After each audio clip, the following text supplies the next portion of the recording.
I think the hardest games to do post-game videos on are the ones where the Bulls should have won. And I don't mean that in the sense of, well, the Bulls got robbed of a win because of, say, the refs, or like you had most recently in that game against the Wizards where DeMar missed the game winner to find out after the fact he actually was fouled and would have been awarded 3 free throws. No, this game the Bulls lost fair and square. Give the Spurs a ton of credit. But when you look at the Bulls schedule and you come across these games where you're going up against teams that are rebuilding, teams that are in the tank for Wembayama sweepstakes, although we say that and then look at the Spurs and they're sitting with a 4-2 record, but the Spurs are still one of those teams. A young team traded away their best player, got rid of some of their older veteran players to really be one of the worst teams in the league, so that way they could get this generational talent player that everyone is talking about. So for the Bulls, you come into this game and say, this is one we need to win, no excuses. Like, even for Lavine being out of the lineup, you should still win a game against the Spurs, especially knowing you've got a back-to-back traveling back home going up against one of the better teams in the East.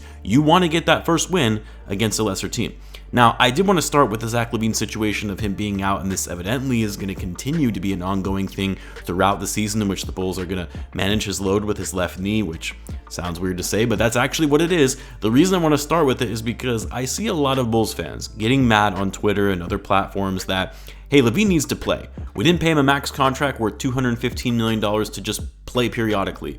And while I can appreciate the frustration, we do have to remember that, as stated earlier, according to Billy Donovan, how it's determined on whether Zach will play, and I believe he was specifically just addressing back-to-back games, will be a combined effort between the front office, coaching staff, the medical staff, and Zach LaVine. So we shouldn't just assume that Zach isn't wanting to play. I mean, Zach was playing last season when he was already hurt to finish out the year. Pretty sure if it were up to him, he would be playing.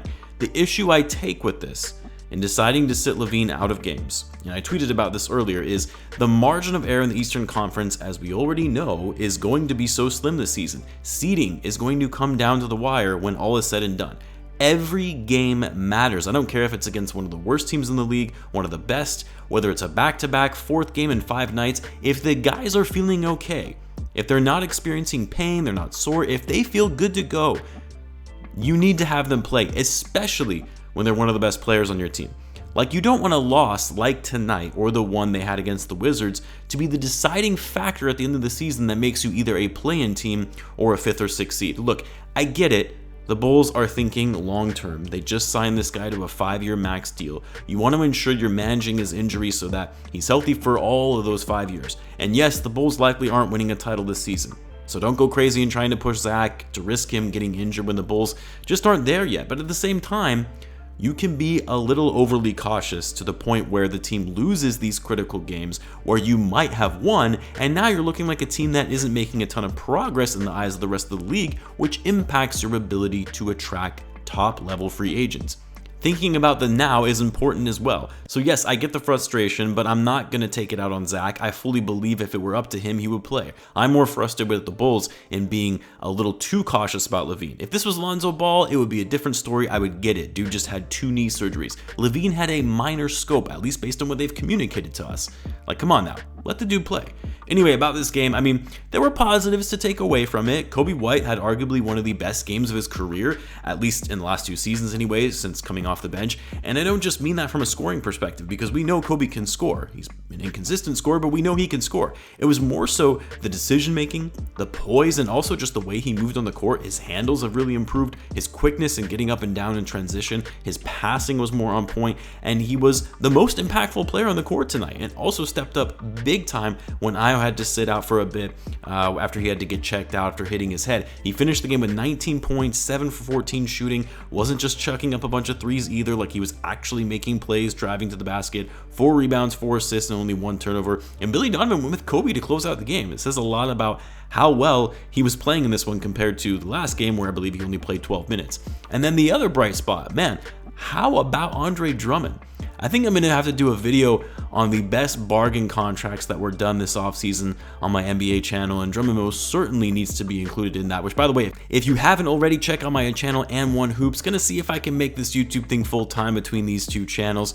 You can find it linked in the description below. But with the way Drummond has been playing, and I know it's a small sample size, it's only been 6 games. 6 games for the Bulls is significant, by the way, which I'll touch on in a bit. But in those 6 games, Drummond has been huge in coming off the bench for the Bulls with his ability to give them So many second chance opportunities, something we saw very little of last season. Drummond tonight only played 23 minutes, less than half the game, and he puts up 17 points on 8 for 12 from the floor and 14 rebounds, 7 of which were offensive boards that gave the Bulls, again, those second chance opportunities, extra possessions, some of them which turned into three-pointers. One of them was actually a big shot by Ayo late in the fourth quarter. Not only that, he had 3 steals tonight. It's funny because I always thought of Drummond as kind of this lazy player when he was back with the Pistons and then after getting traded to the Cavs. I just didn't see him really caring that much about the game of basketball, but Drummond has been one of the Bulls' biggest hustle players in fighting for loose balls, fighting on box outs to get rebounds. He's been one of my unsung heroes for the Bulls so far this season, and hoping this continues as we go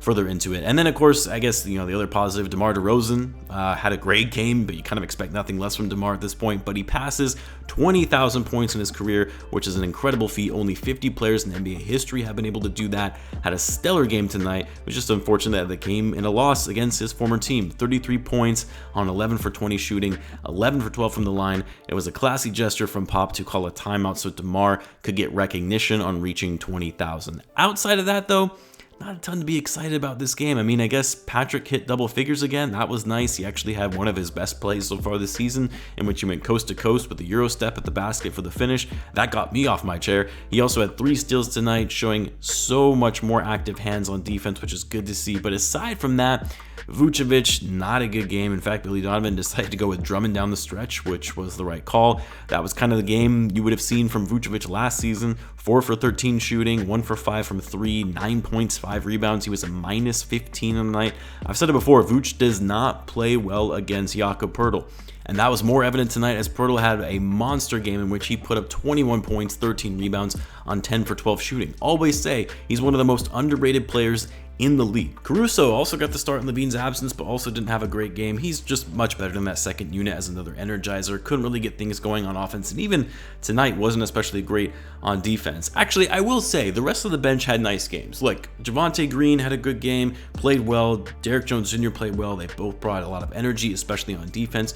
Dragic showed up well in facilitating for that second unit, but yeah, at the end of the day, the Bulls came up short in a game they really need to win. And honestly, give the Spurs credit because this is a young, good team that were lighting up the Bulls from 3, especially to start the game. Kind of reminded me of that game against the Celtics and how they started. We just didn't see that same outcome though. But guess what? It was the 6th game of this season for the Chicago Bulls, and you know what that means? They can now technically waive a player, meaning Tony Bradley, and not get the tax hit, which means that the Bulls could potentially sign another player for the vet minimum without going into the luxury tax, which we know our ownership hates to do. So we could be seeing some news starting tomorrow, maybe the next day, to see whether or not the Bulls actually make a move in that regard. But it's something of note, something people have been talking about for a while, that once the Bulls hit that 6th game, you could see a minor shakeup. Anyway, Bulls are right back at it tomorrow night, back at the United Center going up against the Sixers. That should be a fun one. Hopefully Zach will be back for that game. It sounds like he will be though. Now Embiid did not play tonight and is questionable for tomorrow's game, so that might open up an opportunity for the Bulls, considering Embiid is undefeated in playing against the Bulls in his career, although I kind of want to beat the Sixers with Embiid to put that streak to an end. But anyway, I'll have a live chat for that game here on the channel. Feel free to join if you would like, and as always, be sure to subscribe if you're a Bulls fan, as I do post daily Bulls content. Thanks again for tuning in, guys, and I'll catch you in the next one.